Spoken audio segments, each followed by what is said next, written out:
everyone. Welcome back to the podcast. This is Lauren. We are actually having a really special episode of the podcast today because I have a guest.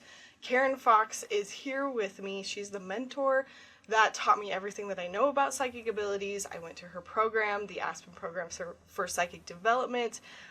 We are doing a video recording of this podcast. So if you're watching or listening, you can also watch where you listen to podcasts. You can also jump over on YouTube. We are also going to upload that over there. So if you want to see us interact, there's going to be a video alongside this podcast. But really quick, I want to introduce her. How I met Karen was a really strange story, but I was a film student. I was going to film school, and I needed to make a documentary for a class, and I was really into learning about psychics and just wanted to come at it from a purely academic standpoint. And I think I was walking around my local metaphysical store and I saw a pamphlet that said program for learning how to develop your psychic abilities, and I was like, oh, I'm gonna grab that. So I emailed Karen, asked her if I could come film. Karen understandably was like, hey, let's meet, let's chat with each other first. Come to one of my classes. And I signed up and I went to one of her classes and I was just hooked instantly. And I ended up taking all of her classes, all of her certifications. That's how I learned to become a psychic, a medium, a medical intuitive. I also learned how to do Reiki under Karen. And honestly, like, not to get into it all, but like that program truly changed my life. And I'm so, so grateful to you, Karen, for that, because there was my life before the Aspen program and there's my life after. And short story, I just kind of like left a job that wasn't for me. And now I'm doing intuitive work full time. And I just feel so much more guided, supported, just a lot more in touch with my intuition. And because of that, my life is just so much happier. And so a lot of the reason why I wanted to invite Karen on here today was because I wanted to share that energy with you all. I wanted to also let her introduce herself and talk about everything that she's done, because she's been doing this for so long. And honestly, I wanted to know more, and I wanted to reach out. It's been, gosh, almost like we've talked like virtually over the years, but I wanted to like get on and be like, Karen, what's going on? So I want to introduce you to Karen, and hopefully you can learn about psychic development, her own personal journey. But yeah, I'm going to let Karen go ahead and introduce herself now. Okay. Well, it was a hoot meeting you, and I'm sure we're going to talk about it, but I really appreciate you asking me to come, Lauren. I am a psychic, medium, and medical intuitive, and I give two kinds of readings. One, a general kind of reading you're typical of getting, and the other one is a soul life direction reading, which is using a long distance Reiki technique to give you a healing, but also to invite in your soul and those in spirit who are teachers, mentors, guides, and to really sit around and figure out where your life is and where you want to go. And so that's a unique approach to doing readings. And I am an author, so I have Build Your Psychic Skills, the 90-day plan, and that is a set of instructional cards that came out of the Aspen Program for Psychic Development. And then what followed that was the Psychic Workbook. Yeah, that's it. Not the prettiest thing in the world, but I didn't publish it, so that is a gorgeous book. They did a wonderful job with it. Schiffer Publishing, and you can get them wherever you buy books. I don't sell them. So I didn't teach for a while. I'm sure we'll get into it, but I always have worked with kids, psychically sensitive children and teenagers. Sometimes I work with their parent. Sometimes I work with both of them or just the parent.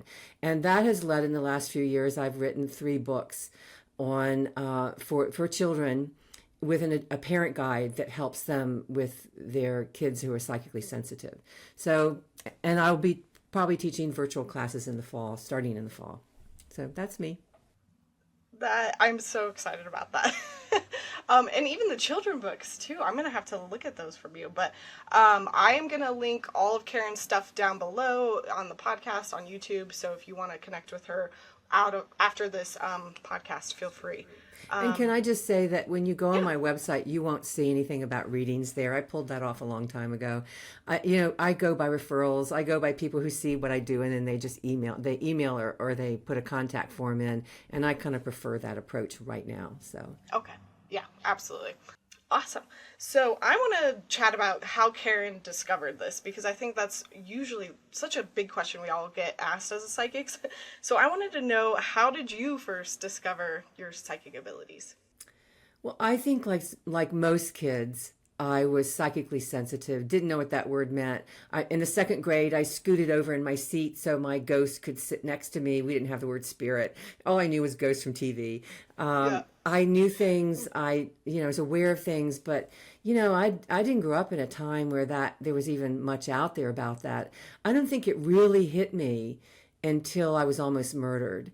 And I had had premonitions about that. I'd had a series of recurring dreams about that for about 3 months. I had waking visions of it. I just, I'm like 18. What do I know? I just didn't know. Yeah. And they didn't have, today you can go on the internet and learn things. I didn't have that. And when it happened, exactly like it was in the dream, except for I was at night as opposed to day, which is what my dream was. And by the way, I think the dream helped save my life. I just said, that's it. I didn't know at that point I read things about psychic ability. I was older, but I said, this is never going to happen to me again because I knew I was going to get pregnant at 17. I broke up with a boyfriend because we were getting too close to sex. I grew up in a different time, just so you know. And then a year and a half or so later, I meet an older guy. I end up pregnant, and my son, who's much older now, was born when I was 18. And it didn't even hit me then. It didn't hit me till probably a year later when I was almost murdered. And I felt like, that's it. I'm not going to ever let go of my dreams again. And so I really worked very hard on my dreams. Mm-hmm. Yeah, I think dream work is something that I learned from you as well. And I think that it's crazy that the fact that you almost got murdered and your guides, whatever you believe in, I guess, helped you kind of avoid that. And I think, again, like you said, nowadays you can get online, you can search clairsentience, and you can find out what the heck that means. Yeah.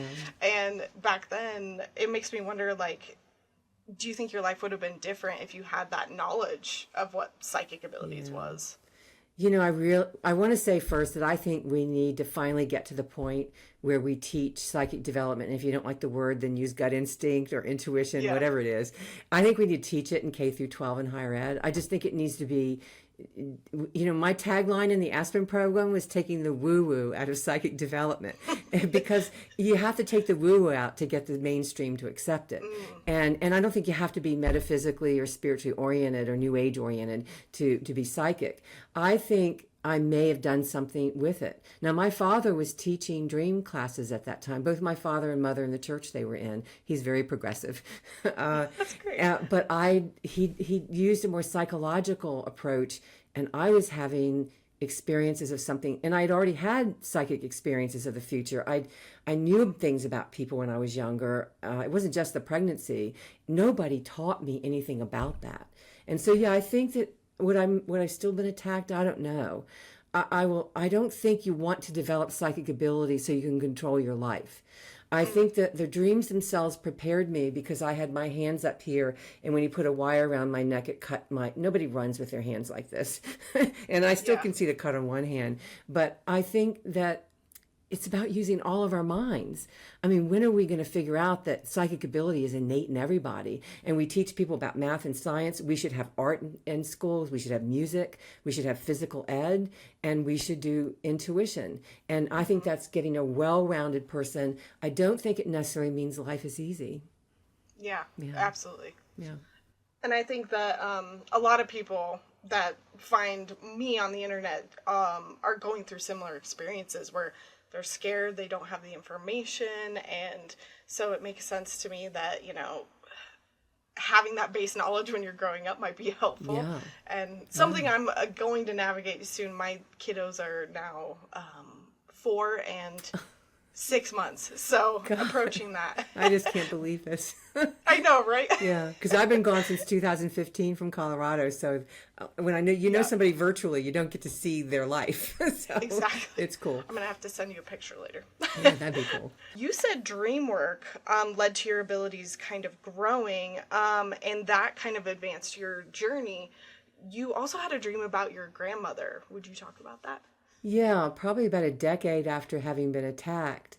And mind you, I'm obsessively working on my dreams in that decade. because it's never going to happen to me again. I read a lot of books, did a lot of things. Anyway, my grandmother dies on my son's birthday. And a year to the day, this is not a grandmother I'm all that close to. I was closer to her after she died than before. She comes to me a year to the day in a dream, and I'm sitting in that painting, that painting of Whistler's mother, where they're sitting in I thought it was a rocking chair. In my dream, it was a rocking chair. Us foxes, we use rocking chairs. I think it was just a chair in Whistler's dream. And I look up at the picture on the wall, and my grandmother's face comes over it. This ethereal, it was a spirit visitation. We all get that. I'm the one special. We all get it.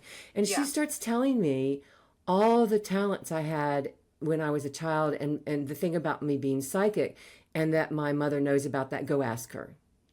And that led me into massage school down at Edgar Casey's organization in Virginia Beach, and then eventually to attend it in Maryland.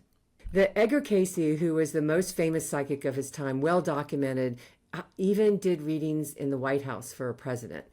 He died in 1945, so we're talking way long ago. He said that the best source of psychic information are your dreams. Not him. He said your dreams. Go to a psychic. It's good to do that. Go see a tarot reader, an astrologer. I do all the time, or I do regularly. But he said that that's the best source are your own dreams. When you get to know yourself, and you get to know yourself through your dreams, you're already getting the information. My experience both leading dream groups and teaching classes is over a series of about a year or more, your future is unfolding in those dreams, and you will see that, and you get better at it, they get clearer. Yeah.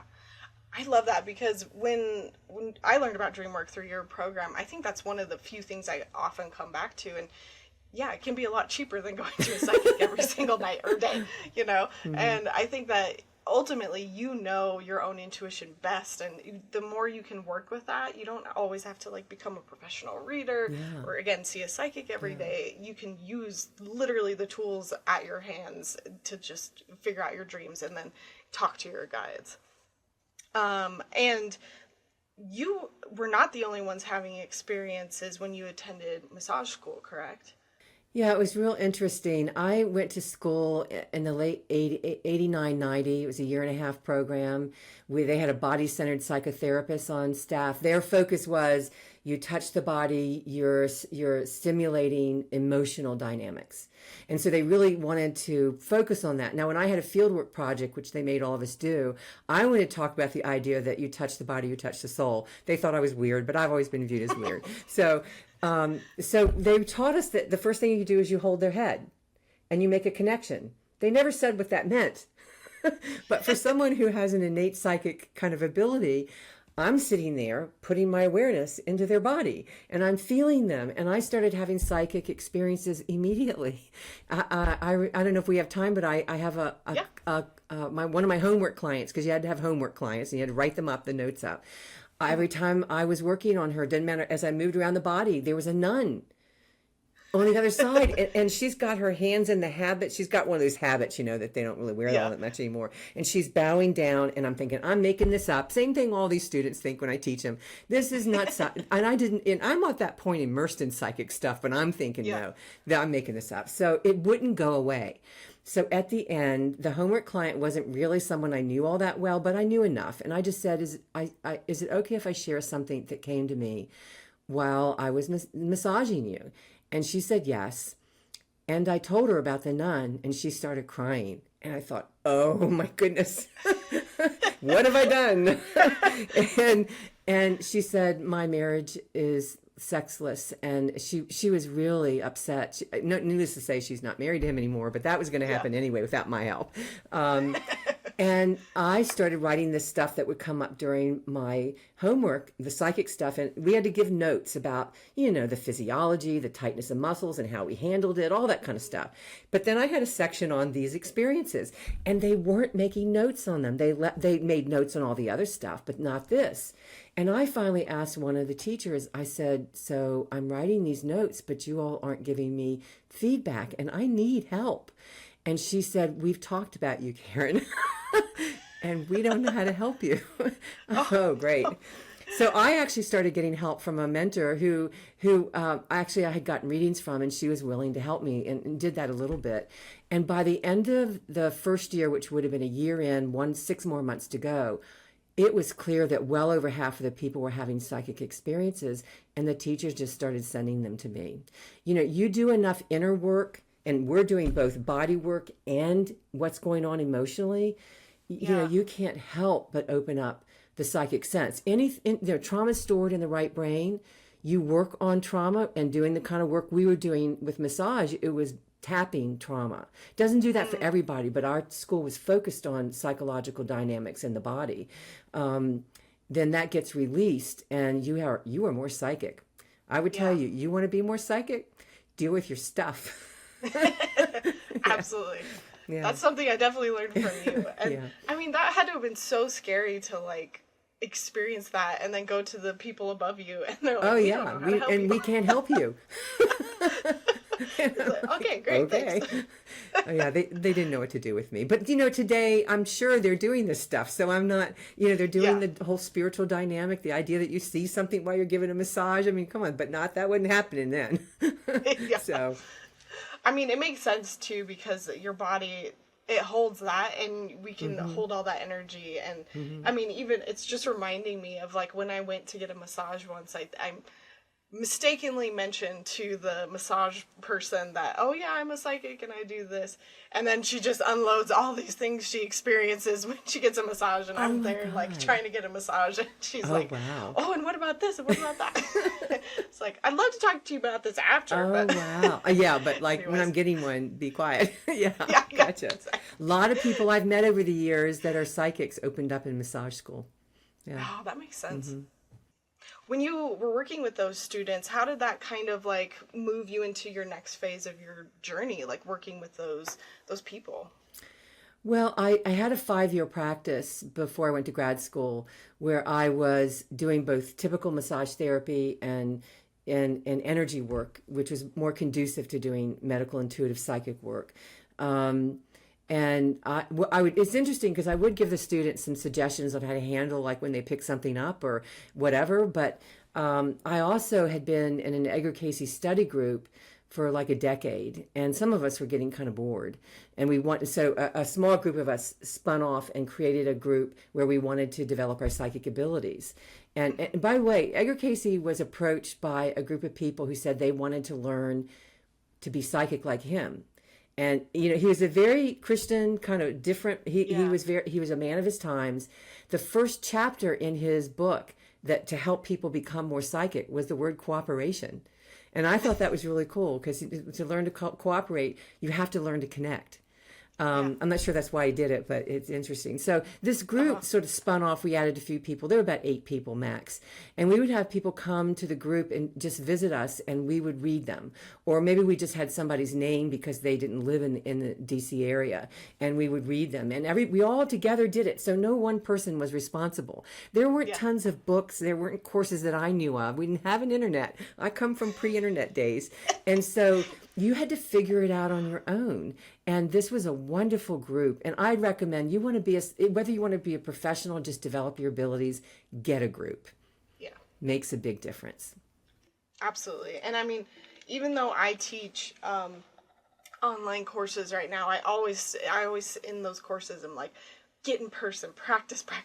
And I always talk about how being in person was so much more helpful to like just get the experience, to get the feedback from the person, and just it pushes you in a much different way than doing things virtually. But even if you don't want to be a professional psychic, because you know in Colorado, I'm sure this goes out to other people, but there are tons of psychic development programs in Colorado. It's really cool that there's so many, and I often encourage students of our program to go take these other classes because I've met the owners of some of them, and I think that you're lucky that you have that. And the students who came into the program, I would say at least 60% did not want to be professional psychics, but they had to do psychic readings anyway because it's what makes your psychic ability stronger. So even if you don't want to do this or you don't think you want to, and I will tell you that many of the people who said they were going to be a professional psychic after they stopped the program, they did it a little while and didn't do that. And the people who said, I don't want to be a psychic, they're psychics.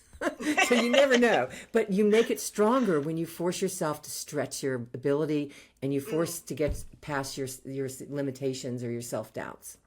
Yeah, absolutely. And I think it's so tough, and not to get on a tangent, but the online world, it's easy to hide behind the screen.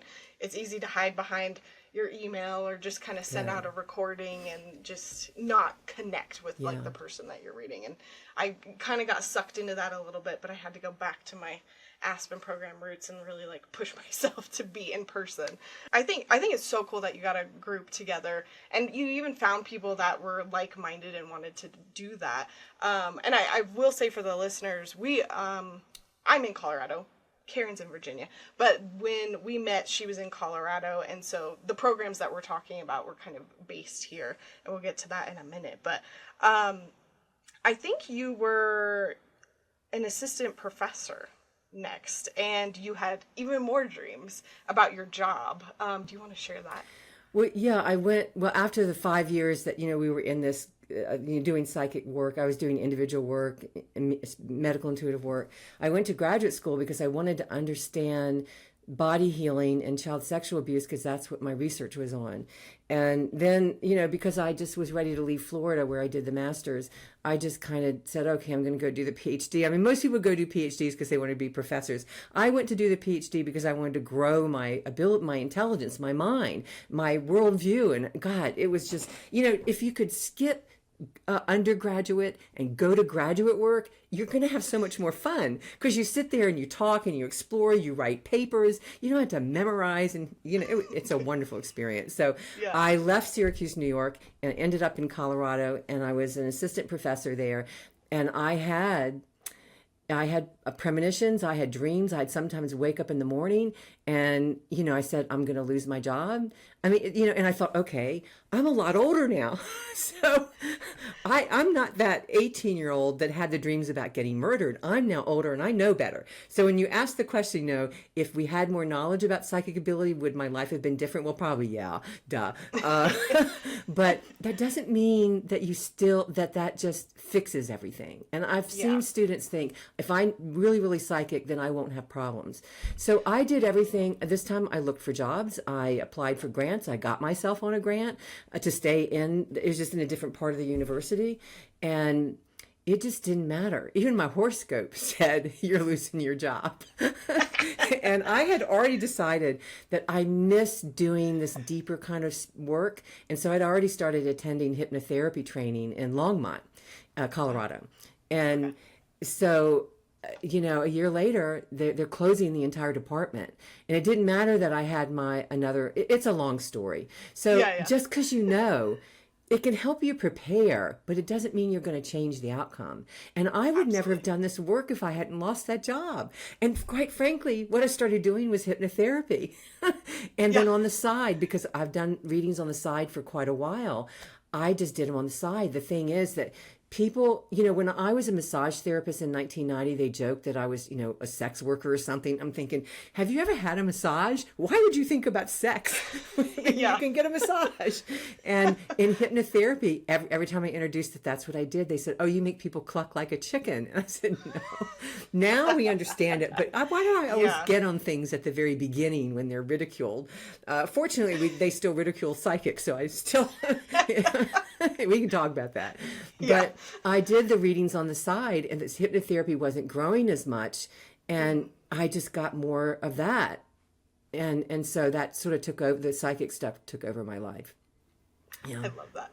I mean, and I can relate too, because even though I was kind of doing this on the side a little bit for several years, and then I think it was COVID that I was like, my other business kind of like fell flat. We lost a lot of clients because they got fired or, various things. We couldn't do a lot of in-person work.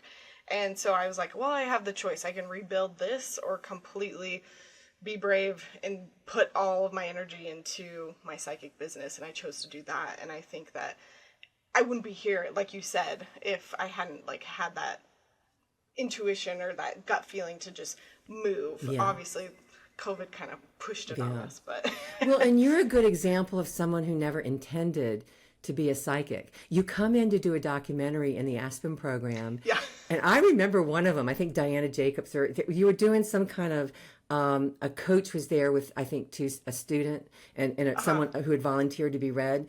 And you just had this interest. And then when you asked to come take a class, it was like, but you still, it's like, oh, this isn't me. And I'm like, and I'm like, okay, everybody just said, okay. And because we had a lot of teachers at that time. And, you know, it was fascinating to see your interest grow.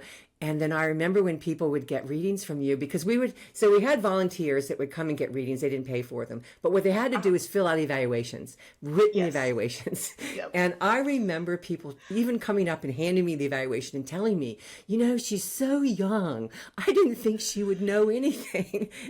And by the way, I still look at Lauren 2 kids later, a marriage and 2 kids later. And you still look young, but she really looked young when you were doing readings. Yeah. And it fascinated me because they made the assumption, young, you can't do this. Yes, and they were wrong. In fact, I refer people to Lauren. You know, my feeling is that sometimes people need a second opinion.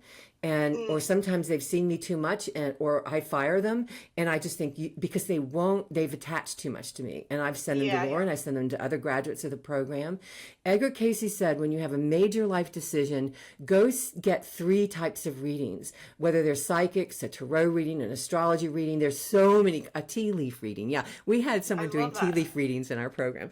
Really? Yeah, that was only happened 1 year though, so you might not have been your year. No. It, you know, like Harry Potter kind of thing. I think it was before. Well, no, Harry Potter was there by then. And I think he said to compare and contrast the readings to get insight. So it isn't good for you to see the same psychic all the time. See someone that that doesn't know you from Adam. And if they're picking up some of the same things that you intuited, or some friend suggested, or a counselor suggested, or another psychic, that's when you get more information to know what direction to go in. Yeah, I think that's a fantastic. I mean, even with just normal advice, non-psychic advice, it's good to just have a lot of opinions so that you know what you believe as well. You never want to rely on one person anyway. You know, we don't know everything. Psychics don't know everything. Yes. You know.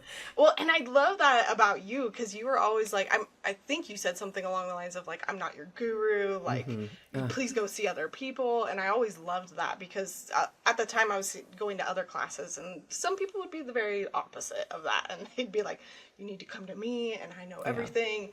But I love that you shared that story, because I was gonna also bring that up, because I remember being in the program too, and I was at the time 24, but she looked younger than 24. Oh my God, 12, 14. I'm you know. I had more than one person come up and say to me, and they wrote it on the evaluation, it's like, really? I didn't think she could do this. She's really good. Wow. Thank you for sharing that. Cool. Because like, I mean, that's one thing that, I tried to find the evaluation because I saved all my papers, but I could not find it in time. But somebody had left something of like, she was really good, but she doesn't have enough life experience. She's too young. And they gave it to you, and I remember you handing it to me and purposely saying, hey, this person kind of has a judgment against you. Don't let it get in your way. Age is not an important thing. It's not about experiences. It's about intuitive information coming through. You shouldn't need to rely on your logical experiences from the past to advise. And you didn't have to say that, but I'm so thankful you said it, because I think all of that criticism could have gotten to me and made me not pursue this, basically. So thank you. You know, when we were in massage program, Malcolm Gladwell, I think, wrote the book about outliers, geniuses, it's practice, and it is about practice. But when I was in massage school, one of the teachers said, you can get 1,000 hours of massage practice, but if your technique is crap, it doesn't mean anything. I mean, I think it actually does. You learn if you're open to learning. Let me just tell you, that's the key. And I know you because you're more academic minded, the way you kind of explore the world. And I think if you're curious and you're a critical thinker, that's why you have to develop the mind too, the intellectual part of your mind, not just the intuitive.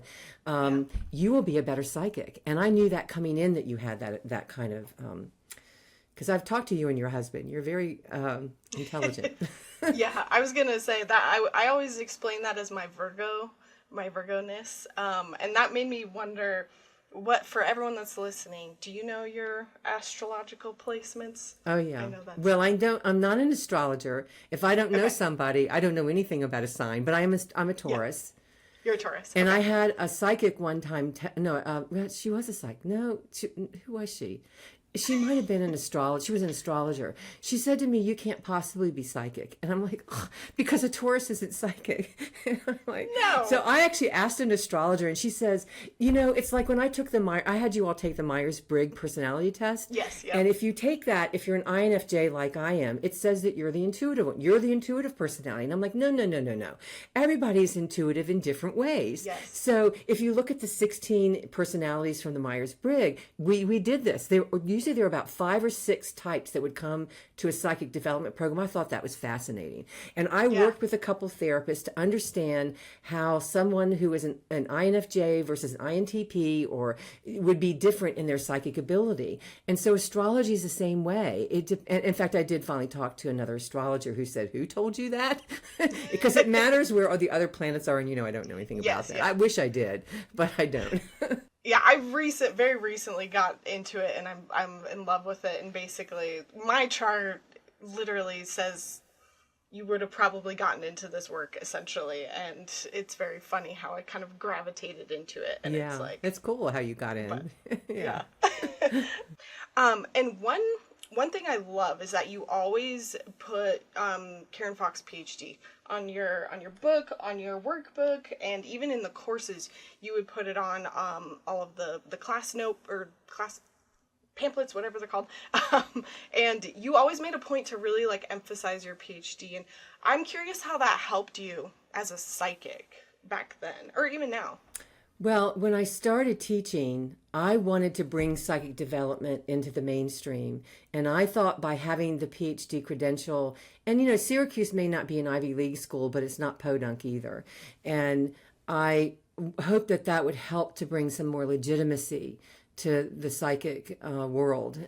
I read a lot of older books from psychics or psychic phenomena. I have some that go back to 1920, I think, 30s, all the way down. And they always say, we have finally reached the point where society accepts it. This is going to be natural, and we're going to teach it and whatever. That happened in the 30s, 20s, 30s, the 50s, the 60s, and we never do it.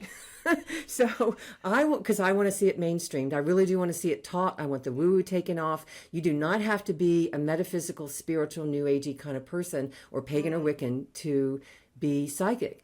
Yeah. Everybody's psychic. I had scientists, agnostics in my training program. I had Christians in my training program. That's fine. It's not about belief. I teach technique. I teach tools. It's not about, I believe this, so when I see green in your aura, it means that. No. I've taught you this. You go back into the green. Yep. You don't use your conscious thinking mind as a crutch. You go back into what you see and you ask. 80% of a reading should come from a psychic source and not advice and not from a textbook and not from a teacher or a belief. And I think I had hoped that I would make a bit of a difference by using the PhD, because it might make people think I'm not the only PhD psychic, by the way. I mean, there are plenty of others. I'm trying to think of a psychiatrist, Judith, I think her name is. There are other people who have credentials like that. That's great. Yeah. Yeah. And I mean, to that point, even recently, I think I had on one of my YouTube videos, somebody commented and they were like, I'm a devout Christian. I believe in God. But I've been having these experiences and I can't keep writing them off anymore. And I want to reach out, but everything is telling me that I can't reach out to psychics. And I just kind of responded with like, hey, I'm not here to talk about the beliefs. I'm here to teach about the how. How do you use your intuition? And if you look at intuition as a tool, like a telephone, it's to connect to the divine, and you get to decide what the divine is. Yeah, you get to decide what to do with that tool on the other side. And just look in the Bible. There's plenty of it. I know that. When I started the Aspen Program, one of the things I realized I had to do is not be a hypocrite, because I was going to sit there and tell people to get comfortable with being psychic when I hadn't told my parents what I did professionally. I think one of my sisters knew. One thought I was going to go to hell. But I don't know if you know this, but my father is a minister. And he's a very progressive one. He supported integration of school in the 50s, ordaining women as deacons in the 60s. They sent a lesbian off to seminary in the 70s. He's very progressive. And I called him up and I talked to him. Now, my mother wasn't quite sure what I did, but she had had some dementia issues. But Dad said, I really didn't think he'd throw the Bible at me. He did clinical training in mental health at St. Elizabeth's Mental Hospital in D.C. I thought he'd throw the DSM at me, the Diagnostic and Statistical Manual for Mental Health. And he didn't. Oh. He said, Karen, I've had those experiences myself. And it was freeing to have gone and told him that. Because, I think my sister who when I got those cards published, I sent them to my sister to say, hey, I've done this. And she said, but I'm concerned about you. And she quoted something, Deuteronomy, I don't remember what it is. And then she'd go on and say, but I've had these experiences too. Yeah. And then she'd go on and quote the Bible again. And then she'd say, but when you come here for a visit, maybe we can talk. It's unfortunate that we have any belief system, even if it's our schools, which are kind of going crazy now, that they can't teach this. And if we need to use gut instinct and intuition, then let's use that, Absolutely. Yeah. I think, again, if you look at it as like a tool and remove the belief from it, I 100% agree. And it's funny too, because my family knew I was going through the program. They even showed up to our graduation, which I'll talk about in a bit. And they were fully there in support of me. And I was like, cool. This is so cool. Yeah. But I know not very many people get that sort of recognition. And even today, like my husband's grandfather, he's a pastor as well. And I'm about to go see him here in a week. And it's always a struggle talking to him about it, because he wants to be open, but he also wants to throw the Bible at me too. And he actually, last time we talked, he tried to convince me about how Edgar Cayce wasn't a psychic, because he said all these things of like, well, technically I'm not a psychic, kind of what you were alluding to earlier. And there was a question. There's even a question by his organization that what he really was, but he had psychic ability. And in fact, his psychic ability comes out in different ways. He also I think he might have been a channel, because he would go into a trance, but his organization doesn't claim him as that either. So I don't think it matters. I think the real problem is we still look at that and we look down on it. When I was my undergraduate, it was in business, and I was in one of my last classes before I graduated, and the professor said, you all now have learned how to create data and collect it about business and, what's going on in business. And you're going to go out there and get experience, and you're going to have that. So you're going to have data, you're going to have experience, but sometimes, even though these two things are telling you one thing, you have to go with your gut instinct. And I knew exactly what he was talking. He didn't use the word psychic. Gut instinct is fine with me. In fact, I don't want to bore you with stories, but I was reading at Isis Books and Gifts, which is on Broadway in Denver. And, this young woman drags her boyfriend in, and you do not need to be psychic to know that he thinks this is all quackery. Yes, and so I start the reading, and I'm giving her this information that she knows I couldn't possibly know. I've never met her. And I'm giving her details about relationships and dynamics and whatever. And he's still sitting there like, I didn't need to be psychic. So I said, wait a minute. Can we just take a minute? And I turned to him and I said, you're not into any of this, are you? And he says, well, I'm just smart enough that I don't need to do this psychic stuff. Now, he didn't know I had a Ph.D. And I'm like, I'm not exactly stupid. But I didn't tell him that. I just said, I used it as a learning. So when you have these problems with people, I used to just get angry and probably not say anything. But what I did is I said, I used it as an education moment. And I said, have you ever had a psychic experience? You never had an intuitive thing? And no. And I said, at work, you've never had the gut instinct, you should kind of do something a certain way? And he thought about it. He says, oh yeah. And then he gets up like this. He's not back this anymore. He's like, oh yeah. He told me about the time he had a team project. He was on a team. They had a project and he had a gut instinct that they should go do this. And everybody else is sort of over here. And he said, but he pushed it. Because let me tell you something. When it comes from the gut, from the psychic intuitive sense, you know this, Lauren, You Yeah. feel it stronger somehow than when it's your thinking mind. Doesn't mean that you're any more Yeah. right, but you push it more. So they did it his way and he was right. So all of a sudden, he now gets it. And it's better to do it, to teach that way than to say, I like skeptics because Yeah. skeptics are supposed to have critical thinking skills, but usually they're debunkers because they believe a certain way. Yeah. I know, you don't get me on my bandwagon. I'll talk forever.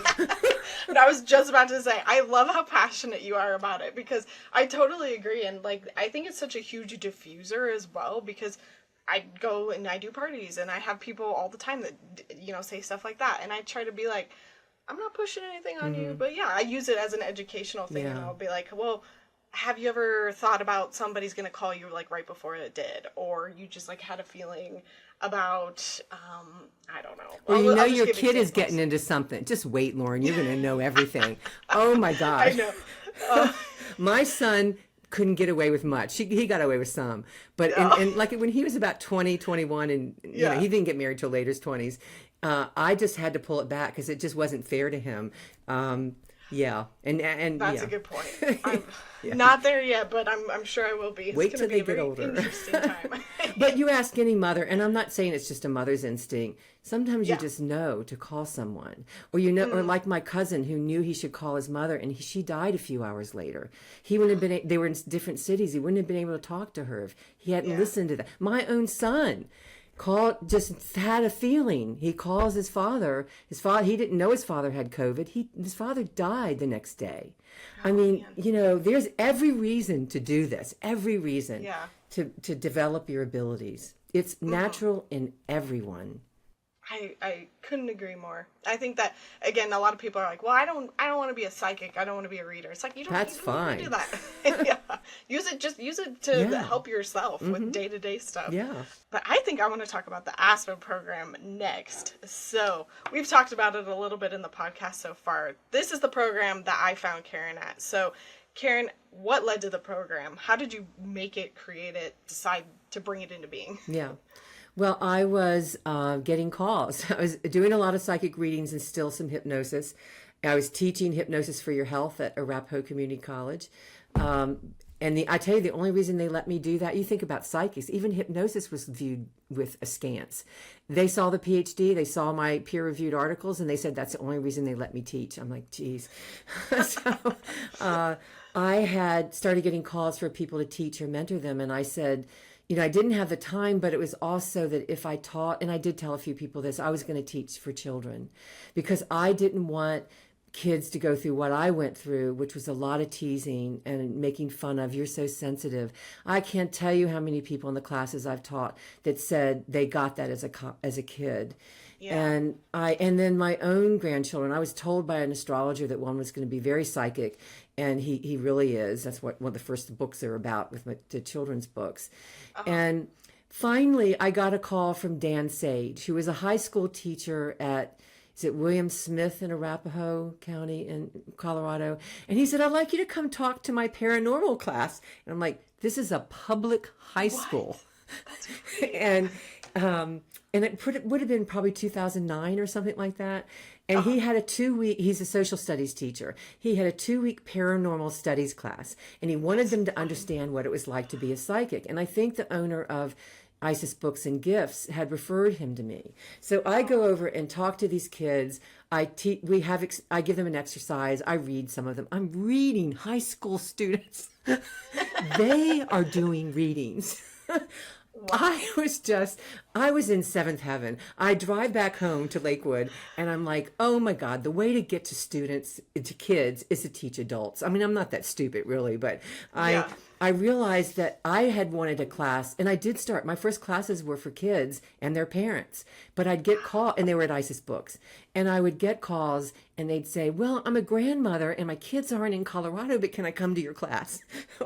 And so that's how it actually started, because I really wanted kids to not go through what I went through. And I didn't want my grandson, who is very psychic, to go through what I went through. So that's how I started it. And, I taught freshman sociology at Syracuse University. I knew how to build curriculum. I knew I didn't want it to look woo-woo. I didn't want it to be about beliefs. I wanted it to be about tools and techniques and, this is what this is. It's not, I didn't want to have someone to just say, pick up something to do psychometry and just, now that you've got it in your hand, just read it. No, there are techniques to do that. So I built the curriculum. I built a curriculum with a lot of classes in it. And I didn't even have them all developed, but I just knew what I wanted to do. And I did it based on a lot of things that I had experienced to grow my own abilities. And it was like magic, If I hadn't lost my academic job, I never would have done that. We never would have met, Leroy. Yes. Yes. Yeah. That's why it has a kind of academic feel to it. There were lots of people I'd met since being there, and we had a friend of mine who's still a friend taught the aura painting class and how to read and paint an aura. We had other people teach. I had other faculty. I had mainstream faculty. I mean, I knew what it was like to be in a faculty group in higher education, and I wanted to replicate that. So you could pick and choose. You could pick and choose, or you could get a certificate, either one. Yeah. And I mean, that's I think why I loved and resonated with the program so much is I was fresh out of school. Yeah. I was in college. And so it just felt normal to me. It just felt like a continuation. And I think that was my favorite approach too, because you would bring in volunteers that we would have to read. So this isn't just reading other students, but it's like making sure we actually put in the work, and then we had to go home and do homework. We had to do readings and record them and give it to you. And so it felt like that curriculum. And I think you kind of already answered the question of like why you approached it this way, but why did you? Why is that beneficial for learning, I guess? Well, and I had taken, what are typical, I think I took a class, I don't know, even before I was a professional psychic, but, it was really more about beliefs. And I knew that I didn't want to do that because I don't want to offend people or that don't buy into a metaphysical new age spiritual belief system. And that is why people told me they actually came to the program because it wasn't that way. And I think when you add the structure that happens in college and a university, then it becomes more mainstream just by the fact that it has a structure that is recognizable by higher ed teachers. You had asked me earlier how I came up to do like the instructional cards in the books. So at the end of the semester, the first year was mainly, there were people who took just classes, but there were people who did the certificate program. They had a mentor group. There were a lot of other things that support them because it's not enough just to go take a class. I knew that we needed more. The coach idea didn't come up to the second year because I didn't have anybody to coach. But at the end of the first year, they had to fill out a long assessment of the program because I knew how to do that. I did that in higher ed. I did accreditation in higher ed. And you have to be able to assess a program to know, and objectively, it can't just be, tell me how great I am. That doesn't work. And so I needed to get, a feel for what I needed to fix. So, and I got a really lot of great ideas. And then one person on her, and they were anonymous, but I think she signed hers. She had wrote on her evaluation, find a way to make me do my homework. And I'm like, not my job. And, I literally said that because I had given people, look, I know how to teach in bullet points. We don't do narratives anymore. So you have handbooks in bullet points. They're cheat sheets. They're little cards you can carry around with the little cheat sheet card. They're handouts that are very clear. And I'm like, what? I give homework, don't I? Which is like totally unusual in a program like this. And then I would sometimes get pre-work. You have to do something before you come to class. So I just kept ignoring it, but it kept nagging at the back of my mind. And I'm telling you, that little niggling thing at the back of your mind that won't go away, that's psychic. You better pay attention to it. So I finally said, oh, okay, fine. What would I do? And I decided to put together these 90-day cards. And you know what they are. And I wanted to just use them in my program. It was very selfish. And I knew I didn't know how to publish them. But I started putting together these little bitty things you do every day. If you don't have time, don't go to class. Don't read a book. Just do little bitty things every day. And, I actually field tested them because I know I'm a researcher. I know how to do that. I field tested them with people interested in psychic development, that had psychic ability. I did it with people who weren't interested in this at all. And I actually got a Microsoft guy who was actually interested in things psychic to field test it. And I knew what he would say, and he did say it. I want this as an app. And I said, yeah, but I don't have an app. Take the piece of paper and go field test it. And, he did come back and say that he likes the paper. He liked it having, the paper in his hand. But, I can see the point for the app. But that's how I made those cards even better. And it was a way to give them a really simple tool. There's that lot of what's in those cards were in the program. You know that. Some of the fun things, some of the exercises. Now, just forgive the colors because I had no choice. Oh, I love them. No, the box color isn't exactly pretty. It was supposed to be gold. Oh. My sister called it Buster Brown shoes brown. See, that's something that only you would judge because I've never once thought about it. But but see, look at the color on the book. Isn't it prettier? Yeah. And if you're watching the video, I've got them in my hands, the cards that Karen is talking about. And so I'll just read one for an example. But so this is Wednesday, which is the Claire's Day. One of the exercises says, as you go throughout your day, do a scan of the energy inside of your body from head to your feet, asking how it feels. Then ask psychically what is coming up that is important for you to know about. So great little technique. Yeah, each day has a different focus. One meditation, mental clarity. One of them, body awareness. There's dreams is one night. I think that's Friday night or Saturday. I can't remember. But yeah, so I did what she asked. And then you know what I did? I said, I can't self-publish cards. I don't know how to do it. I do know about publishing, but I didn't know about that. And so I walked around Isis Books and I just, in a meditative state, said, so draw me to a book or a card or anything where somebody might publish these cards. And I came out with 3 things, a book, I think, and 2 decks. And they may have been angel cards. I don't know. And I narrowed it down to 2. And I really thought both of them would do it. But the one of them I really wanted, I thought would take too long. And I needed it for my program. Yeah. I was actually making these card decks up for my students. Paper. That wasn't easy to do because I'm not the big techie person. And and I emailed Schiffer Publishing. And the next day, they said, we want to publish your cards. I'm like, it doesn't work like that. I just thought, I was just amazed. And then when I wanted to do the book, because I wanted to use the book instead of my handbooks that I did. And so this isn't all the program, but it is the core curriculum. And they said, oh, we should have told us about that before. We could have published them together. And I'm like, well, who thought you'd publish the cards? Just because I'm psychic doesn't mean I know everything. So, yeah. Yeah, and the workbook I love too because it's so visual and it's real helpful. They did such a good job. I didn't know how they were going to lay all that out. I give them all of this stuff with little things mixed in, and I thought, how are they going to do this? I think they did a wonderful job. It won an award. I forget what it was because really? They did such a great job. It's a Cover, COVR. Yeah, I don't know. That's okay. I was at that point taking care of my parents, so I just didn't remember. Yeah. So. Thanks. Yeah.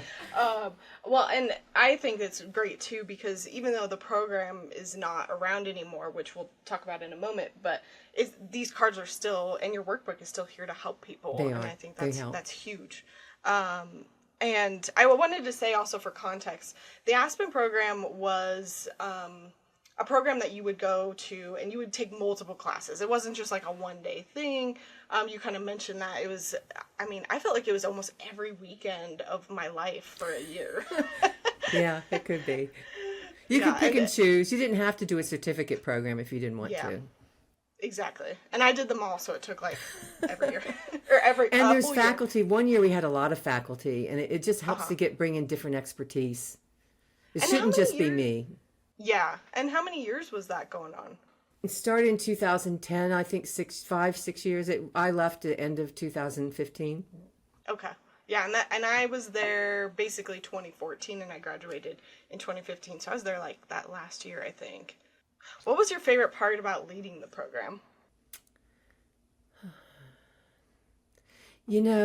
There's it was really rewarding to see people grapple with doubt. It is, I will tell you, you develop your psychic ability. I thought I had done my self-esteem work. I've done so much therapy. But you start being a psychic, you're going to deal with it all over again. Because there's all this, people really did some growth in that program. It's not just about being psychic, more psychic, or whatever you intend to do with it. It's that in the process you grow. And I saw people told me that they met lifelong friends there, and I just love that, because to meet somebody who gets this part of you, not everybody has a friend or a colleague or something that understands the psychic interest they have. I think I really enjoyed that the most. There are lots of parts of it I enjoyed, but I think that it really touched people, surprised me. I mean, I don't know why it did, but it just did. People developed psychologically, emotionally too, because I remember a couple of people, well, maybe 4, coming back and telling me that used to nag us about boundaries. And it's because I knew as a professional psychic, if you didn't have them, you weren't going to do this work for long. And I also knew that unlike the Long Island medium, you don't need to read everybody in the grocery store. You shouldn't read everybody. She had cameras. Different. And they told me if they didn't have boundaries, they just understood now that they were out there. And boundaries aren't just about being psychic. Boundaries are important for life. So I feel like in some ways the Aspen program helped people for life. Absolutely. I mean, and I'll speak to my own personal thing about that. I think I've talked about it multiple times in some of my other videos and stuff, but like for me, learning about boundaries with spirits, I was like, I can use this with people. And I realized how bad my boundaries were with people. And then I started to implement them. And now I just have a much like better relationships in my life because of it. And I mean, even just meeting the women in that program, they were mostly women. There was men that would sign up too, but mostly it was women, and it was from all walks of life. Like I was probably the younger one, and then there was you probably people were much older, and like I learned that you can have friends, you can talk with people who are older than you. And I know that seems like no duh, but at that age I was like, you only make friends with the people that you're like going to school with. And I mean, Allison Schlesinger, we still meet. She came into town last week, and we try to meet up every now and then and just talk with each other. And so like, absolutely agreeing with like, we definitely formed like lifelong friends from that program. Yeah. That's a cool thing about, any program, but I just never thought about that when I started it. Yeah. Any stories of coaching me that you wanted to share? Bad or good? They weren't bad. I just, my feeling is that look, and I'm not saying old people aren't curious, but we can get set in our ways. I think that you were like, and I think the fact, not that we talk about everybody, but we did talk about your being young. I will admit that. Yeah, that's funny. But, what did you say? You were 24? I was 24, yeah. Going on 14. I just remember when you hit in the psychic space, that, I know you still looked young, but that didn't seem to be an issue. And I think that you might have sometimes, like, how do I say it? But you know what you were getting. You were getting things, even, it was just like, how do I present it? But I thought that you were very good. Thank you. I think I definitely struggled with that, and I still struggle with it now, of like not saying like and you know what I mean? That's okay. And, like, stuff like that. It can come across a little bit like, is this person very professional? Do they know what they're doing? So like it did work against me. It still works against me sometimes. And I think kind of like kids who are very psychic because they don't have the filters that tell them this is stupid. You had a curiosity, and I do believe you had an intellectual curiosity that led you to ask questions and be open to things that maybe other people who were more stuck in a belief system might not be. Yeah. And, I have been doing metaphysical type things since I was 16, but I still wanted to wrench this program out of the metaphysical world because it will not get accepted by the mainstream if we're selling new age stuff. It won't. Yeah, I totally agree. And everybody's psychic. It is not just, look, my aunt, my dad's sister, used to have a long prayer list, very Christian in my family. She was probably more fundamental. My father's not a fundamentalist. She would pray for every individual on that list in our family and other people too. Every day. My father does that. And over the years, she probably called me 3 or 4 times and said, Karen, are you okay?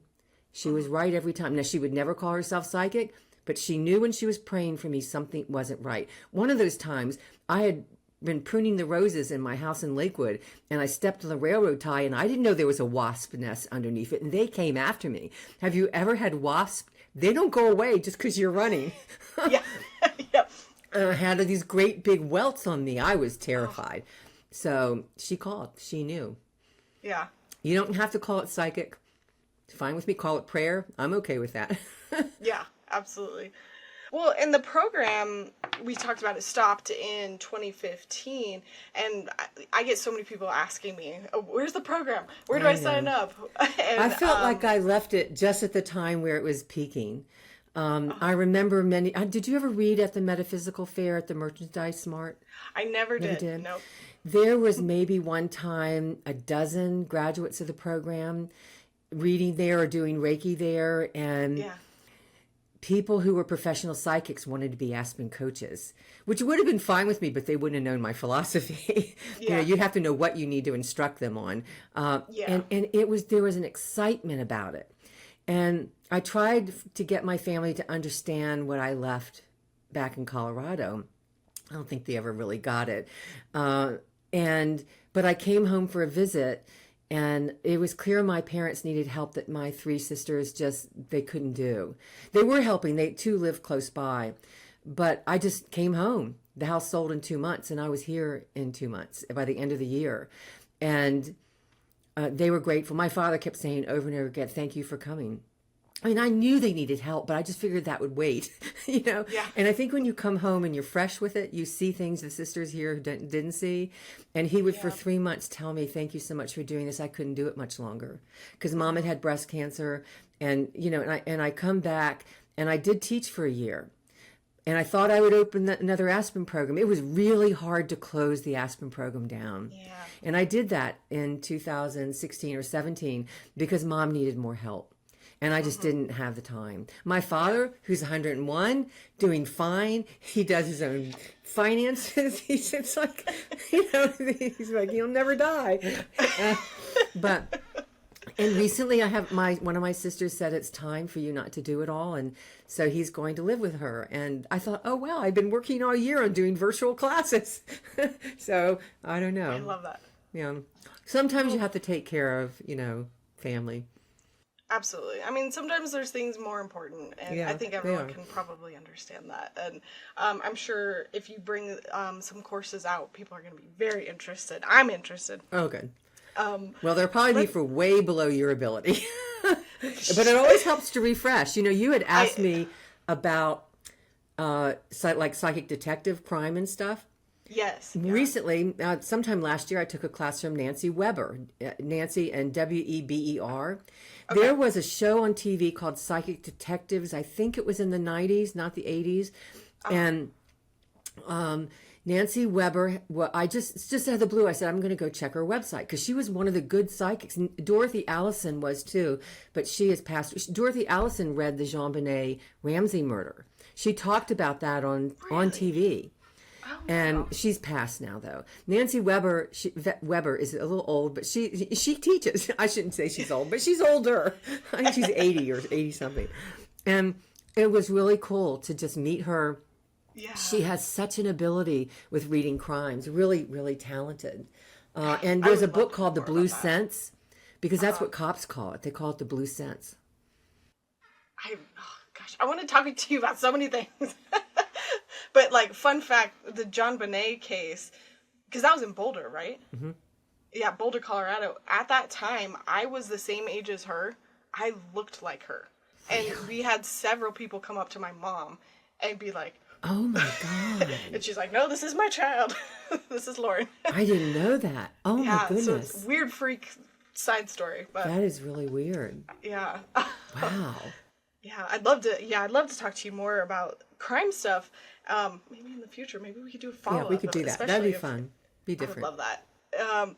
And I like to just kind of know, since Aspen Program, it's been 10 years now. You've lost your mother, and in this time, what have you learned about being psychic from your readings or, experiences? Have you just kind of taken a step back? Like, what's been going on? Well, I've always done readings. I've not stopped them. And I will say I'm glad to be able to do that, because if you're a caregiver, you know you need an oasis. I've started taking art classes, and it's so fascinating to have these teachers throw back at me the things I told you all in your in class, that you need to relax, you need to just practice. And I'm like, but when Mom died, she was the first person that died in my life that I was close to. So, I mean, I do read bunches of spirits for my clients, but that was the first time it hit me personally. And she was around for quite a while and told me I had to go look in her purse, which I had brought home from the hospital. It was sitting by my bedside. And I had already looked through it to see if there was anything I needed to take care of. And there wasn't. And go look in, my mother was like that. Go look in she was like pushing me. And my mother and I had some issues. I don't think she ever really forgave me for getting pregnant at 17, and call me stupid. But I did it, and I took care of him. And I go back in the purse, and she had a steno notebook. You probably don't know what that is, because taking stenography is a past. It's a notebook. Okay. If you're old out there, you'll know what I'm talking about. My mother had tons of them, so I had already knew it was in there. I had already flipped through it. But I kept feeling her push me. And then I turned the notebook around. My mother will write things down on scraps of paper, on envelopes, you name it. I mean, she had all this poetry when she died that I found. We knew she wrote poetry, but not this much. Yeah. And so I'm looking at the back of it, and she wrote a letter to me. She wrote a letter to me. She didn't finish it, but it was about some of the issues we had between us. And I'm like, it's really not. Develop your psychic abilities just so you can talk to the people who pass, or your animals. My cat used to walk on the bed. You could feel the impression of his paws. He did that before every major change in my life. Interesting cat. Now, I'm going to take exception with him, because he walked on my bed when I was thinking about getting a cat, and then I went and got the cat, and he is wild, but not feral. He's a different cat. So, but anyway, I diverse. I think it took a depth to my spirit medium readings, because I'd actually had a loss. Absolutely. I mean, I contacted you in 2020 when my cousin killed himself, and I went to Karen and got a reading, and that reminded me of how important this work is and how careful we need to be with it. And stuff like that happens. And I mean, I even lost my cat earlier this year. And it was no, that's okay. Thank you. Oh, it's hard. It's so hard. I mean, especially when you live with them for so long. And we had lost her too, like 3 weeks after I gave birth to our youngest now. Oh my God. So it was just a mess. But, emotional. I mean, thankfully I had so many psychics, so many animal communicators I could reach out to, and it just helped ease everything. And even just using the tools from, I took a lot of shamanic courses with Rena Shesso. And she did like a lot of death and dying courses, and pulling tools from that was incredibly helpful. But I can totally relate. But let's see. I'm just kind of throwing random questions at you here. But how do you handle the judgment now that comes from being psychic and telling people that you do this work? Yeah. Well, one thing is I try to educate. I try to see it as an opportunity to educate, but not everybody. You're not having that much time with them. It just kind of goes with, I would tell you, when I was a massage therapist, they just assume I was stupid. I hate that. I can talk about, I know quite a few people who use psychic ability. Conrad Hilton, who's the grandfather, I think, of Paris Hilton, the hotel fame. He wrote in his book, Be My Guest, his autobiography, writes a lot in there about using intuition. He uses the word to low bid. You want to develop your psychic abilities? He would low bid and get the property because he understood where he should put his bid. Yeah. It amazes me. Colin Powell wrote in his book how important intuition was. I mean, Colin Powell. The periodic table of elements in chemistry came from a dream. There are so many things that we just don't know of. There's a great book called, I think it's called Eureka. And I think the woman who wrote it does it. I don't know if it's still the Transpersonal Hypnotherapy Institute is still there in Colorado, but she wrote that book and talks about people have a eureka moment in science all the time. Yeah. They work on it, but it comes through the psychic sense. Yeah. I think it's a time to educate, not to get angry when people don't get it.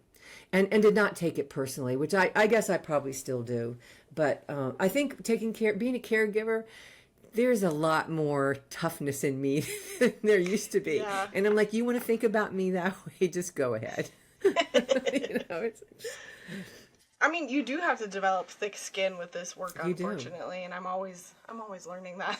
And it doesn't make sense to me why it never becomes mainstream when everybody throughout different segments of eras think it's going to happen, and it doesn't. Yeah. And I mean, I'm hopeful. I am still hopeful. Well, there are people like you who like normal. I think every one of us normalizes it. I think that helps. Yeah. I've seen so many creators, even I think last week, Mia Magic, she's a big witch in the witchcraft community. Okay. She got invited to go talk on Fox Network. Well, Fox is into this more than you would think, so Really? that doesn't Really? surprise me. Oh, Yeah. I mean, they did have, gosh, it was like maybe 2 years ago, they invited a psychic to come read cards about whether Trump would be reelected. Yeah, I remember and she that. pulled the Five of Cups. Anyways, but I've been seeing it more and more in mainstream media. Even I think Ellen and who was it? Drew Barrymore on their talk shows. They brought in pet psychics. Oh wow! And they're just like, yeah, this is what it is. So and hopefully that'll help. Yeah. So I'm hopeful, but I totally agree, and I think normalizing it as much as possible, educating, I think is the first step. You have to remove it from that belief and really kind of look at it more as a structure and a tool. And kind of on that note, like. I think I resonate with you so much because I'm very similar. I like the skeptical, grounded, practical way. But I've found that over the years, I think people expect something from psychics. They expect your mind to be blown, and they want the woo-woo, and they want you to look at them like they're gonna see into their soul. And I mean, I always struggle with that because this part of it is me, part of it is mostly not, and I don't want to put on the show. I try to be like humble, but I do think sometimes that expectation kind of needs to be met. And I guess what I'm asking is like, how do you balance that? Yeah, I often will tell someone who I feel is doing that. I'll tell them I'm not a court jester, and then I'll talk a little bit about the whole value of a psychic, and that we give you information that maybe you haven't considered. And I remember this guy who calls me up.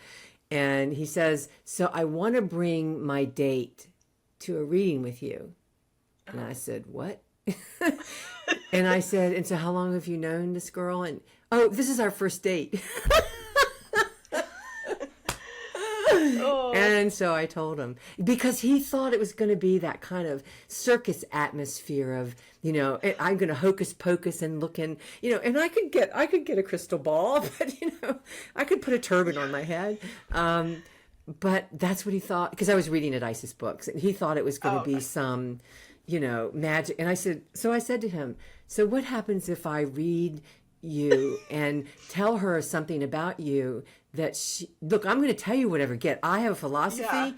Yeah. I say what I get, because the first time I didn't do it back in the early 90s, I regretted it. And I will always tell it appropriately, but I'm not going to hold things back. So what if I get something about you that you don't want her to know? And all of a sudden, and I started talking, all of a sudden he had this understanding, this is not going to the circus. Yeah. But, I don't know. I that's part of the reason I pulled my readings off of my website, because, if as a psychic, if you hold a certain expectation or intention, I stopped at some point attracting clients who wanted that kind of thing. Even though I was still reading at Isis Books, I just didn't attract them. When we used to have meetings, they would talk about having these people come to them, and I wasn't having them because I'm like, no, I'm not doing that. And I had to say no to a few people. I have told people, when I can't read everybody, so some people I just say, I can't read you. But some people, I, in a very polite way, say, I won't read you, but I don't say it that way. And I think once you set that tone, the more of us that do that, we set a kind of higher bar, maybe. that maybe people someday will understand this is serious work and not, has stunned me. And I won't say that I still give people insights and they're like, Yeah, of course. But that's not the goal. no, it isn't the goal. Yeah. No. If I can share this, I remember one of the first gallery readings I did was with the Athena Festival, which is, I think, maybe in Thornton, Colorado, somewhere north of Denver. And that's when, for those of you who don't know, like about, I don't know, I think there were 30 people in the room, and, they're sitting around in a auditorium style chairs, and I'm going to give them readings from spirits it's a spirit reading kind of thing. And so I'm doing that, I'm coming along, and I come to this woman in the back. I can still see where she's sitting. And I say to her, your son died young. And she said yes. And I talked a little bit about that. I don't remember all the details, but I know I talked to her about that. And I said, your son's telling me that you have another son that's still living. And she said yes. And then I don't like doing this in a public setting, but I just couldn't help it because I wouldn't see this woman again. Your son is telling me that your living son is suicidal. And she said, well, we know that, but we thought he was past it. So you know what I do? When someone tells me that, I go right back to the source of what I got to see if my timing is off or if there's still a concern. And I get more information from the son who's not living. And I tell her, yeah, I think he wants you to think that. And I don't remember all the details I said. Yeah. But the interesting thing, there was a woman sitting behind her who I knew. And when the whole thing ended and they all went out, she overheard the woman say, boy, that was heavy. And you see this idea that somehow I'm coming to a gallery reading and I'm going to be having this really crazy, interesting, or either I'm going to get this wonderful messages from my loved ones, or they're going to tell me interesting, fun, crazy stuff. That's serious. Sometimes I had to tell her that he might commit suicide because what if he did? I mean, it just, and this is serious work. We touch people's lives. We help them, hopefully. Absolutely. I mean, I had a party last year, a Christmas party, where it was like a bunch of 5 or 6 people tried to cram in the room with me, and they're like, let's do this. And I was like, are you sure you don't want to do it individually? This is kind of what happens. Oh, wow. And then they were like, no, it's okay, we'll listen. Everything's fair game.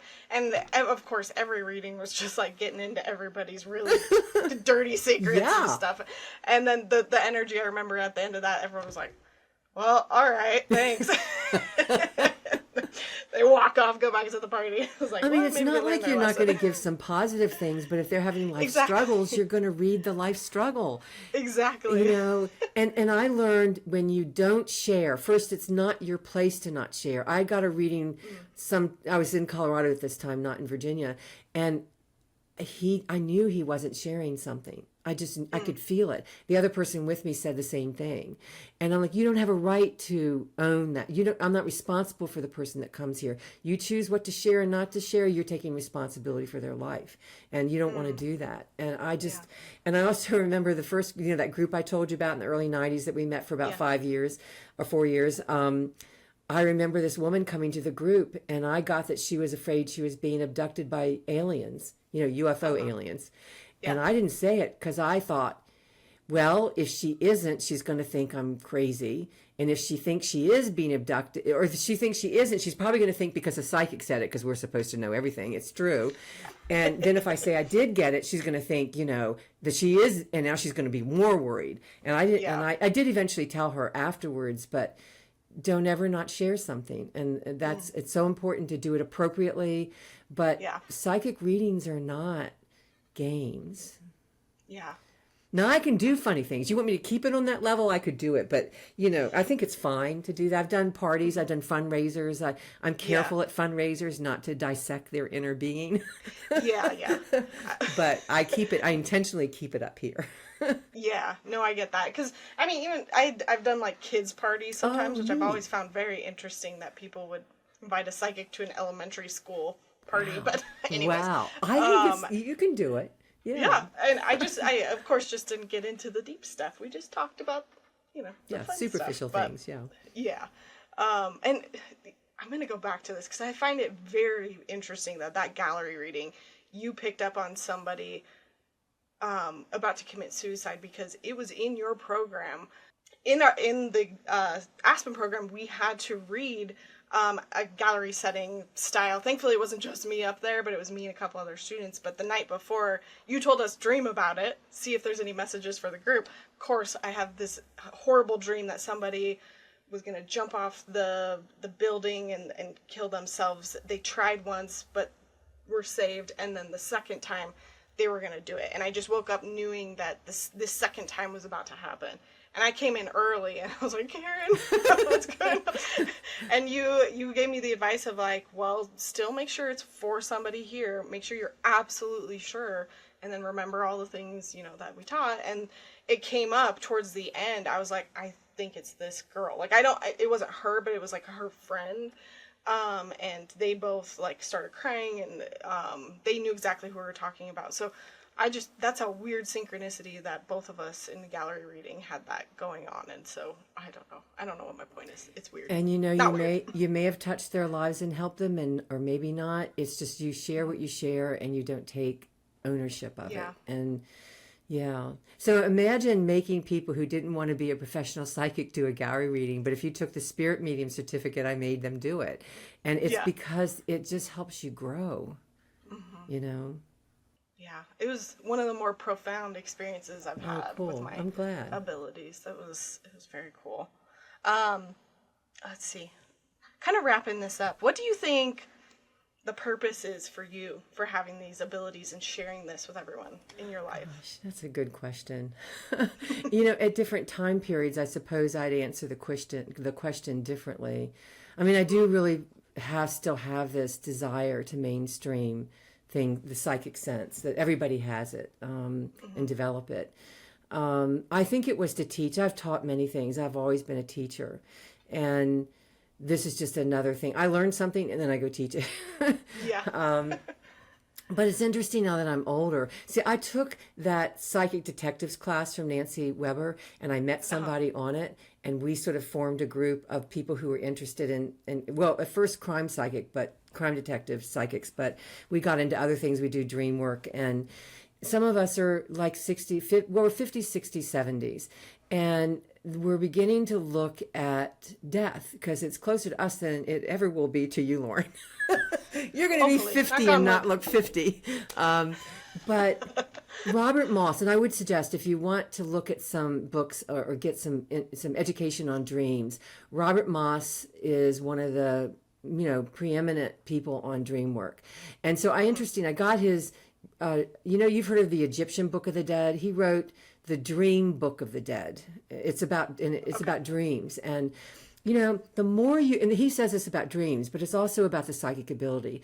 The more we are able to connect to that other space, that other realm. I mean, how many people get a job where you get to be in the space when you work? I mean, really, we're lucky, Lauren. But his theory is the more you understand your dreams, the more you become conscious or lucid in your dreams, the more you work with them. And I would add to that, the more you tap into the psychic realm. It's easier for you to understand that when you're making the shift into death, that you make it consciously, that is partly how you can facilitate that process. Where we came from before we were born and where we're going after, that is the realm of dreams and the psychic realm we tap from. So why not get more familiar with it? So like I said, I think different times in my life I would see it different ways. Not that I'm ready to die. However, I did have conversations with my mother about her, and they were death dreams. And to be able to be present there with somebody and just listen, but also to suggest that she's having a visitation from her mother, or her brother, it just, it's helpful to be able to be present for people. Yeah. So a lot of people have asked, you even brought it up in our courses, why haven't psychics ever won the lottery? Which is a very good question. Well, the first thing I would imagine my answer to you, I don't remember it, was that psychics don't know everything. We aren't perfect, and we can be wrong. And people need to understand that just like any advisor, we can be wrong. That's why you need to take what you get from us and assess it with other people and in other ways. But I've thought about that, and I have had that question asked before. And I think of, You know, I think when you go into a casino, if you've ever been into a casino, the noise level is amazing. We drove from Denver or Colorado out to San Francisco, and you can't go to the bathroom there without going into a casino or near one, and they're just noisy. So one of the things about lotteries is they kind of have their own noise. They're volatile. It happens really quick. There are bunches of people tuning in, literally tuning in to see if they won. And it's all like happening in a split second. It's not like sitting down. I would probably be able to read a horse race and do it better than read, because there's a sentient human, oh, not human, there's a sentient being, a body that emanates consciousness. The computer doesn't do that. And the second, so I think that that's part of what's going on. You know, Edgar Casey couldn't, you know how you play games with your family? And he couldn't play them because he could always win because he was using his psychic abilities. So he made this game called Pit. Pip, yeah. And I played this with my sisters when we were kids. And it's noisy and it's fast. And so he couldn't use his psychic ability to an advantage. I think the lottery is like that. Yeah. I really don't know the answer, but I'm going to tell you now that I'm going to disagree with everything I just said. When I can do that. When I moved to Florida, to Sarasota, Florida, there was a local news station that came out of Tampa. And one evening, that was the early 90s, one evening, they get on there and do a human interest story about a guy who had a father who had lost his daughter. I think she was in her 20s. And she came to him in a dream and gave him the winning numbers of the Florida lottery, the state lottery, which wasn't probably 20 million at that time, which isn't nothing to sneeze at, but, and he wins the lottery. So the question is, so do we think that somewhere out there in the Akashic records or in the ethers, that there are all the numbers written down? Well, I don't know. But he did get it, and he won the lottery. So here on the one hand, I'm arguing it's noisy, and it's so volatile because it's right in that moment. I don't think everything can be known, but here this guy got the lottery numbers. Yeah. And I will tell you why Casey what he would have said, because he didn't believe in using his gift for the help to get money. He was a very conservative, if not fundamentalist Christian. He taught Sunday school. Well, I've taught Sunday school. So, you know, I think that I think I have a problem. I was reared where it's not good to have money and being money and having money and being spiritual are opposed to each other. Now, my father learned when he got older that was a problem, but that's how I was raised. I think it's a lot of different things, but I don't think we know everything is probably partly the answer. Mm-hmm. I've brainstormed with a few people over the years, and we also have like theories of like, well, the idea of money, and if you think money is a bad thing, and if you inherently don't think you deserve money, like could that be blocking something from coming through? Definitely. Just like, you know, your own like money blocks around what you can and can't manifest, and I think that plays a part into it as well. I do think that plays in. Yeah. Yeah. That's cool. I'm glad to get your opinion on that. Yeah, I don't know. Because I couldn't quite remember what you said about it. But I remember you saying something similar of like, well, you know, you could try, but that doesn't mean there's so many variables to it. And one thing that's really interesting is when I was in Colorado, I would play around with a lot of, just to see if I could be more psychic and pick it up. And I would regularly get at least one number, if not three, and sometimes I won more than that, but I never won anything big. I come back to Virginia, which is my home, which where all my family dynamics and stuff is, and become a caregiver, and I can play the lottery all I want. I can even get one number. And I just think part of that is when I'm outside the DC area, which is noisy and full of people, and there's a freneticness. I think the freneticness is why they're making the casinos frenetic. So you can't tune in and use that to either win or draw a win to you. I do really believe that they're doing it for that purpose. So why else would you? And I think that being back in a major metropolitan area that's crazy and being around a family that is, you know, a little crazy is probably why I can't do it. So, but it's fun to play with. Yeah. No, that makes sense. I mean, anything like that with that chaos and craziness, it just gets in your way of like being able to receive. So Yeah. it could be anything Yeah. similar, and you could have that happen in a normal reading. So that makes sense. Well, awesome. We've already been going for a while. I want to go ahead and Oh, we let you have? off the hook. Wow. I know. I mean, I want to ask you so many more questions, but I think I'll come back. any last thoughts? Any, especially for people who are strengthening their psychic abilities. Anything you would say to them as they're learning and growing and getting into this, or even people who have been doing it for a while? You got to do your inner work, and practice is so important. But I tell you, I think one of the most important things is get comfortable with being wrong. If you're not willing to make mistakes, you won't learn. I don't know if you remember this. I think I did it in your year. Yeah, I think I did. There was an exercise I had them do with a set of regular playing cards where they were going to read the color of the card, whether it was black or red. And we go through the whole deck. They've all laid out their answers. And I tell them that now they're supposed to pick up the cards and shuffle them, and they don't get to know whether they were right or wrong. And there's this audible, because they want to know if they got it right. Yeah. And I said, in the beginning of psychic development, it doesn't matter. It matters that you stepped up to the plate and you did the exercise. And if you're focused on getting it right, that's not where it should be in the beginning. The other thing I suggested to them, if I think I did to you too, is you go to an antique store. Now, I will tell you, psychic people do not always like antique stores. But you go around and you pick up an object, or you touch a desk or a chair, and you tune in and you say, who is the owner? And you are never going to know whether you're right, because it isn't the point. It's exercising the muscle. It's exercising the talent. So practice and getting accustomed to being wrong. I love that. Yeah. Well, Karen, thank you so much for joining me. Well, thank you so much for asking me. I could talk forever. I know, yeah. I'm like, let's do it again if you're open. I would love to just get into more of the like theories and the fun stuff similar to that lottery. But yeah, I want to reiterate where Karen is, where she can be found, where you can get her books. Karen, do you want to speak to all of that? Well, the books you can get anywhere a book is sold. That you can get both the instructional cards. It's on eBay, Amazon, Barnes and Noble, everything online. But you can get it in a bookstore. Just ask them to order it.